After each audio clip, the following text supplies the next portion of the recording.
Olá pessoal, vamos lá? Nesse segundo bloco, nós iremos ver e dar continuidade ao estudo da teoria geral dos direitos fundamentais. Vejam, no final do bloco passado, nós abordamos a evolução histórica dos direitos fundamentais. Agora, vamos passar para as características dos chamados direitos fundamentais. Nós temos aí basicamente 11 características que dão ensejo aos direitos fundamentais. Nós temos a universalidade, a imprescritibilidade, inalienabilidade, irrenunciabilidade, inviolabilidade, efetividade, interdependência, complementaridade, historicidade, proibição do retrocesso e relatividade ou limitabilidade. Ficou complicado, né? É muito, né? Vamos com calma, de forma pausada, vendo um a um. Todos que eu falei estão aqui, tá certo? No material que vocês já receberam ou vão receber. Então, vejam. A primeira grande característica dos direitos fundamentais é a sua universalidade. Os direitos fundamentais servem para todos, independentemente de qualquer coisa, seja de cor, seja de raça, de sexo. Olha, direito fundamental é para o ser humano. Direito fundamental é para todos. Por isso, nós temos essa característica da universalidade. Tá certo? Além da universalidade, que é a primeira, nós temos a imprescritibilidade. Os direitos fundamentais, eles são imprescritíveis. Ou seja, não se perde um direito fundamental pelo simples fato do seu não uso. A pessoa, por não estar usufruindo ou usando um direito fundamental, ele não vai perder. Os direitos fundamentais são imprescritíveis. Próxima característica, que é a da inalienabilidade.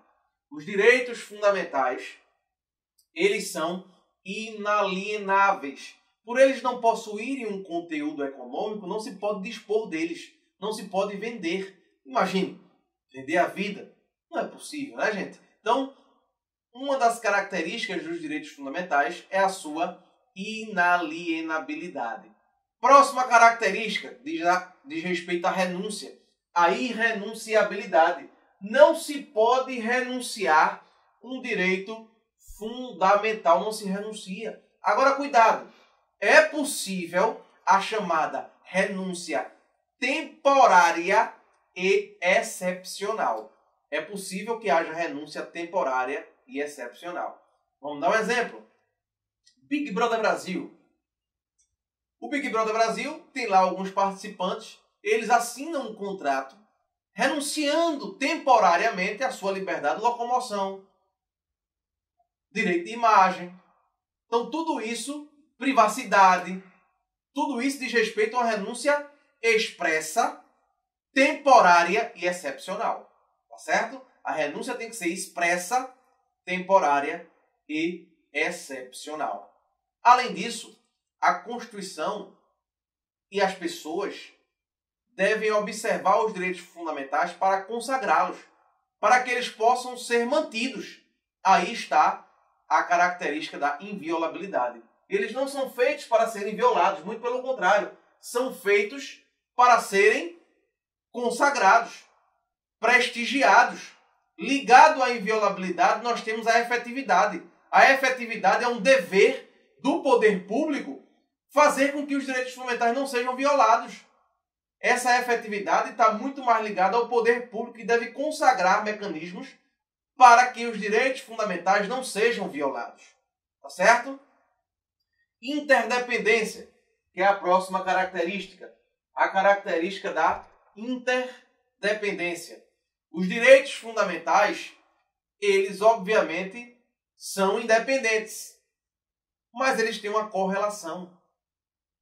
A correlação existe entre os direitos fundamentais, tá certo? Eles devem ser observados num processo sistêmico, como um conjunto de direitos. E aí, a interdependência explica também a complementaridade. O que significa complementaridade? Não se interpreta um direito fundamental de forma isolada, mas de forma sistêmica. Tá certo? Então, interdependência e complementaridade são faces de uma mesma moeda. Tá bom? Próxima característica nós acabamos de ver no final do bloco passado. É a historicidade. Lógico, os direitos fundamentais eles advêm de uma base histórica, daquilo que o povo construiu ao longo da história. Então os direitos fundamentais possuem essa característica da historicidade. Tá certo? Próxima característica. Proibição do retrocesso. O que seria a proibição do retrocesso?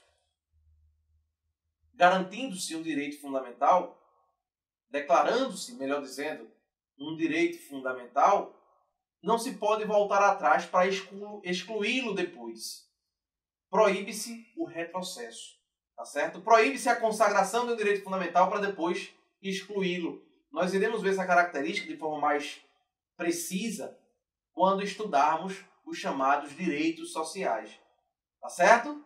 Para finalizar as características, nós temos a relatividade ou limitabilidade. Se eu puder aqui dizer a vocês que dentre todas as características que eu falei, a que mais é cobrada em concurso público é essa última. A característica da relatividade ou da limitabilidade. Como regra geral, os direitos fundamentais eles são relativos ou limitados. O que significa dizer relatividade ou limitabilidade? Significa dizer que os direitos fundamentais eles vão encontrar limites ou na própria Constituição ou em outro direito fundamental também consagrado. Vou dar exemplos. Vamos lá. Liberdade de expressão, que nós vamos ver. A liberdade de expressão no Brasil ela é ampla. Só que a própria Constituição limita a liberdade de expressão. Limita em dizer que é vedado o anonimato. Se eu estou dizendo que não se pode ter anonimato, eu estou limitando a liberdade de expressão. Você é livre para se expressar, mas se expresse mostrando quem você é. Você não pode se expressar no anonimato. Essa é uma limitação que a própria Constituição traz. Então a própria Constituição pode trazer uma limitação ao direito fundamental. Não só a Constituição, como outro direito fundamental também pode trazer limitação. Tá certo? Como assim limitação ou relativização de outro direito fundamental? Aí eu preciso ir para um exemplo prático para que vocês possam entender. Por que o exemplo prático? Porque de forma abstrata, os direitos fundamentais eles não se chocam, não entram em rota de colisão. Mas casuisticamente, no caso concreto, é possível haver choque entre direitos fundamentais. Um exemplo, que já foi julgado pelo Supremo Tribunal Federal. Um casal passando pela linha vermelha, o homem é atingido por uma bala perdida. A esposa leva ele para o hospital. Os médicos decidem fazer transfusão sanguínea, cirurgiar ele e fazer transfusão sanguínea. E a mulher dele disse não aceito que se faça. Não aceito que se faça porque nós professamos uma religião que não permite que haja transfusão sanguínea. Por compreender que o sangue seria a vida e sendo vida não poderia ser transmitido de uma pessoa para outra. Sem qualquer tipo de discussão religiosa, apenas para mostrar o exemplo, os médicos fizeram a cirurgia, mesmo contrariando a decisão da esposa dele. O caso foi parar no Supremo Tribunal Federal. De um lado, o direito à vida. De outro lado, a liberdade de crença. Dois direitos fundamentais, que em si, eles não se chocam. De forma abstrata, na Constituição, só o que está lá escrito, não há choque. Mas na prática, em um caso concreto específico, eles podem entrar em rota de colisão. Foi o que aconteceu. Nesse caso, o Supremo Tribunal Federal disse que deveria ter se prestigiado aí o direito à liberdade de crença, em detrimento da própria vida. Se o casal crê e acredita que Deus poderia salvar a vida dele independentemente da cirurgia, então deveria se prestigiar a liberdade de crença. Vamos ver outro caso para compreender esse tema. Veja como é relativo os direitos fundamentais. Num caso muito parecido, foi uma criança que foi atingida por uma bala e os pais disseram, não, nós não aceitamos porque temos essa religião e ela não permite que faça transfusão. Os médicos, contrariando a decisão dos pais, fizeram. O caso foi parar no Supremo Tribunal Federal. O que é que o Supremo disse? Nesse caso específico, prestigia o direito à vida, em detrimento da liberdade de crença, até porque a criança ela ainda não sabe qual religião vai seguir. Por enquanto, ela segue a dos pais. Mas quando crescer, quando ficar maior, pode ser que adote uma outra religião. Vejam, em dois processos diferentes, os mesmos dois direitos foram colocados na balança e houveram duas decisões diferentes para cada caso. Tá certo? Isso é o que reflete a limitação ou a relativização dos direitos fundamentais frente a outro direito fundamental.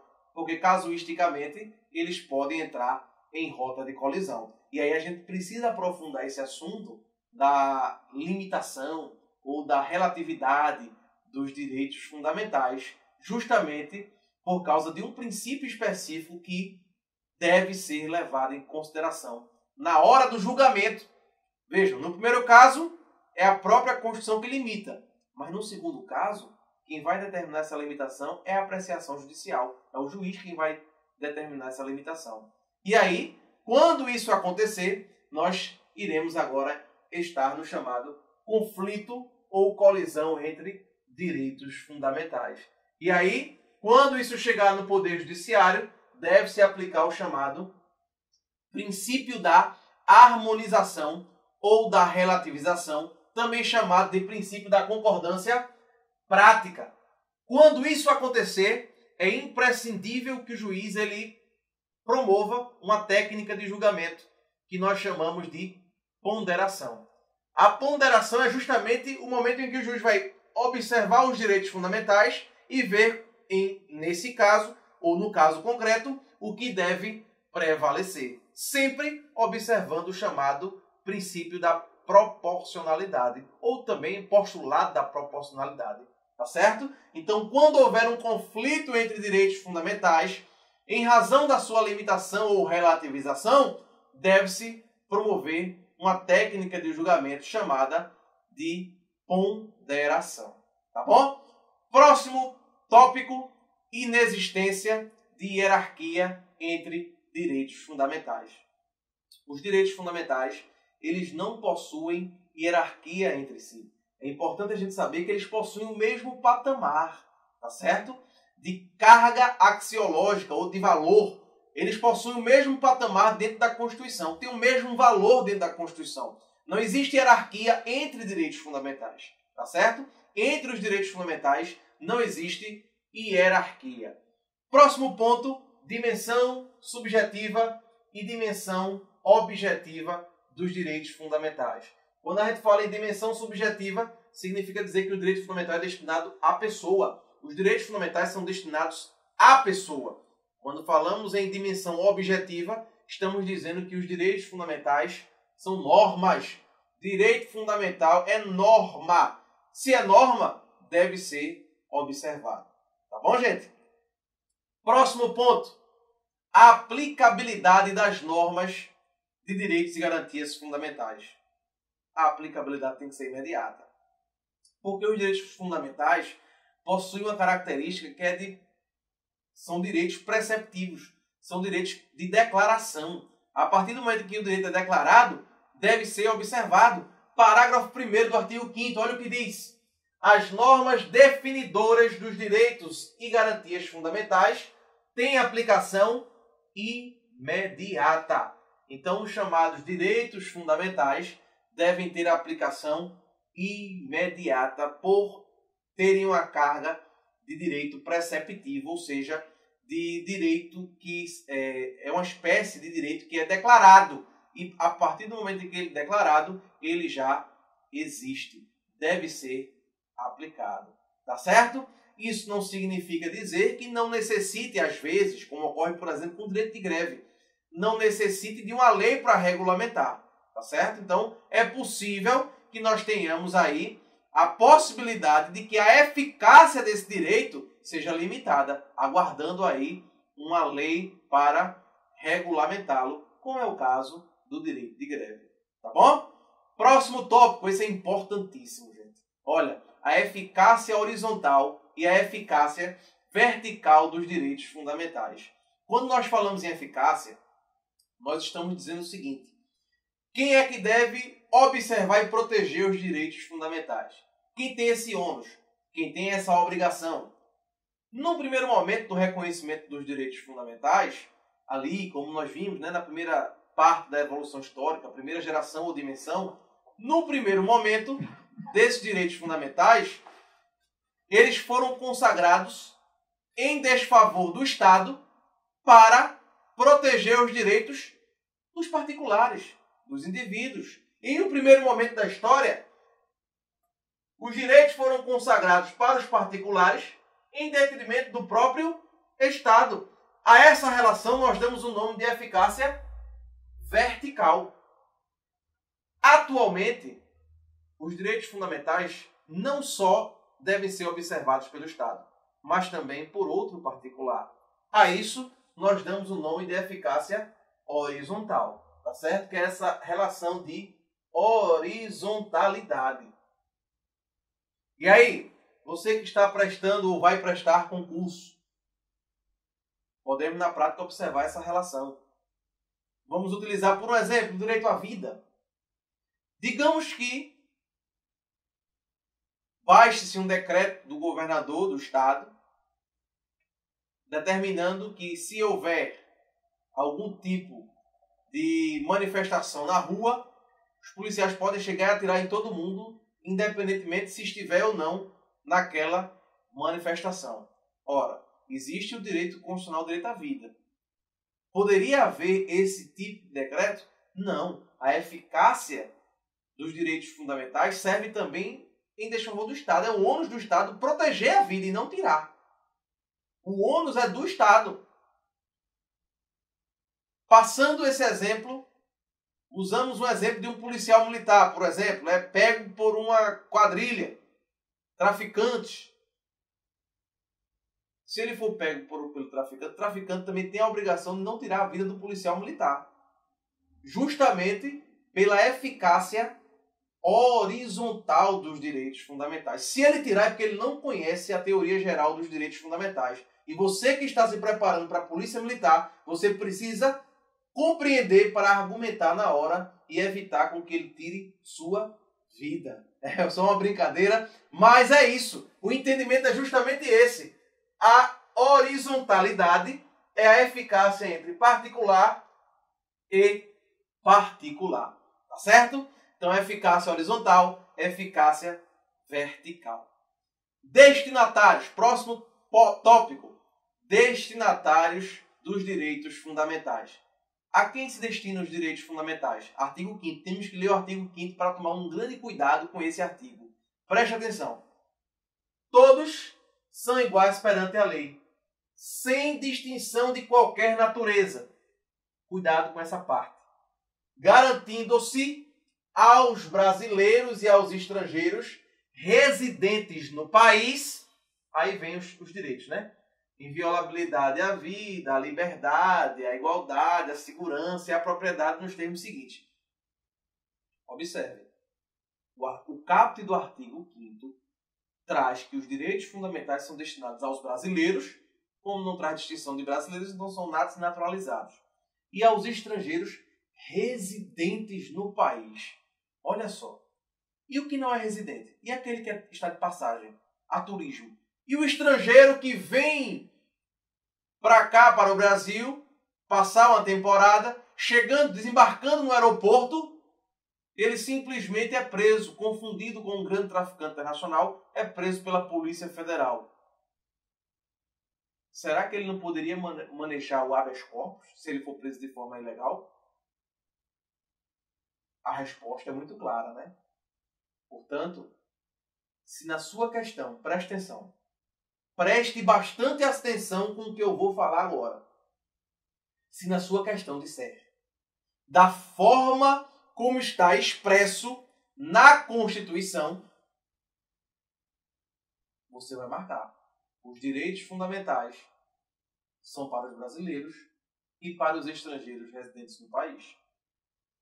Mas se não vier essa indicação da forma como está expresso, você vai marcar que os direitos fundamentais são para todos, independentemente de qualquer coisa. Seja brasileiro, seja estrangeiro residente, seja estrangeiro de passagem, seja até mesmo uma apátrida, seja até mesmo uma pessoa jurídica que tem direitos fundamentais também. Não todos os direitos, só os que lhe cabem. Por exemplo, pessoa jurídica não tem direito à vida. Vida é para a pessoa humana. Mas pode adquirir propriedade. Pode ter o direito imaterial. Direito ao nome, à marca, a uma patente. Então vejam, não são todos os direitos fundamentais que vão ser aplicados às pessoas jurídicas, mas também elas vão ter direitos fundamentais. Os apátridas. Tá certo? Só cuidado com um pontozinho. Qual é? Se a própria Constituição limitar a atuação de um direito fundamental a determinada classe, então vai estar limitado. Um exemplo clássico está aqui, a ação popular. A ação popular. Como assim, Johannes? Porque no inciso da ação popular, que nós vamos tratar sobre a ação popular ainda, mas no inciso da ação popular é muito claro de que só o cidadão pode manejar a ação popular. Então não tem conversa. Se a própria Constituição diz que só o cidadão pode, é porque só o cidadão. Só aquele que tem o exercício dos direitos políticos é que terá a possibilidade de manejar a ação popular. Então, muito cuidado nessa parte dos chamados destinatários dos direitos fundamentais. Está aqui o texto da ação popular. Qualquer cidadão é parte legítima. Então, limita à condição de cidadão. Tá bom, gente? Hierarquia normativa dos tratados internacionais de direitos humanos. Quando a gente fala em hierarquia normativa, a gente já deu uma base para vocês no primeiro bloco. Né? O artigo 5º, parágrafo 3º da Constituição Federal estabelece o seguinte. Vamos voltar a ler, porque é muito importante esse tema. Os tratados e convenções internacionais sobre direitos humanos que forem aprovados em cada casa do Congresso Nacional, em 2 turnos, por 3/5 dos votos dos respectivos membros, serão equivalentes às emendas constitucionais. E aí nós temos um tópico importantíssimo. Olha cá, fica de olho aqui, porque isso aqui é muito importante. De acordo com o que está no parágrafo 3º, o Supremo Tribunal Federal entende que ali vige o chamado a teoria do duplo estatuto. Significa dizer que, quando um direito fundamental ele foi incorporado ao Brasil com todas essas formalidades do parágrafo 3º, ou seja, passou pelas 2 casas por 2 turnos de votação e conseguiu o quórum de 3/5 em cada uma delas, nós dizemos que esse direito humano ele possui natureza constitucional, vai vir como um direito fundamental. Ele será tratado aqui como um direito fundamental, norma constitucional. O grande problema é, em relação aos tratados humanos, que foi antes do parágrafo 3º. O parágrafo 3º foi incluído na Constituição em 2004. E os tratados humanos que forem antes, tiverem sido aprovados antes de 2004, ou até mesmo as situações em que nós estamos diante de um tratado humano que foi depois de 2004, mas que não conseguiu o quórum. Não conseguiu os 3/5. Vai ter natureza constitucional? Negativo. Negativo. Mas devido à importância dos tratados de direitos humanos, ele vai ter natureza supralegal. Vai estar abaixo da Constituição, mas acima das leis de um país. A natureza desse tratado de direito internacional, que trata sobre direito humano, que não for aprovado nessa perspectiva aqui, vai ter natureza supralegal. Por isso, é a teoria do duplo estatuto. Um direito humano aprovado lá fora, que venha para cá para o Brasil, ou será um direito fundamental, natureza constitucional, ou terá natureza supralegal. Tá certo? Então é importantíssimo a compreensão e o entendimento deste tema. Para a gente finalizar esse bloco e a aula, nós precisamos abordar o que nós chamamos cláusulas pétreas, porque temos que tomar um cuidado, Porque os direitos individuais e coletivos, eles não podem ser retirados numa mesma ordem constitucional. Na nossa Constituição existe um limite de atuação da alteração da própria Constituição. Veja o que diz o artigo 60. É importante, viu, gente? Olha só. A Constituição poderá ser emendada. Agora, sim, pode emendar, pode retificar a Constituição, pode alterar a Constituição. No entanto, olha o que diz o parágrafo 4º. Não será objeto de deliberação a proposta de emenda tendente a abolir. Não se pode retirar. O que é que nos pode retirar? Os direitos, inciso 4. Os direitos e garantias individuais. Direito fundamental não pode ser abolido. Pode ser acrescentado. Pode se acrescentar um direito fundamental. Não se pode retirar. Tá certo? Faz parte do composto do que nós chamamos de cláusula pétrea. São cláusulas pétreas. Tá certo? Uma das cláusulas pétreas é justamente os direitos fundamentais. Agora, um cuidado específico para esse tema. E aí um exemplo. O inciso 78 do artigo 5º foi incluído depois, significando dizer que um direito fundamental pode ser incluído.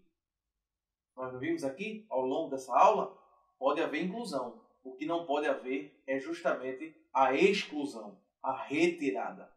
Tá certo, gente? Então ficamos por aqui, encerramos essa parte da teoria geral dos direitos fundamentais. A todos e a cada um forte abraço.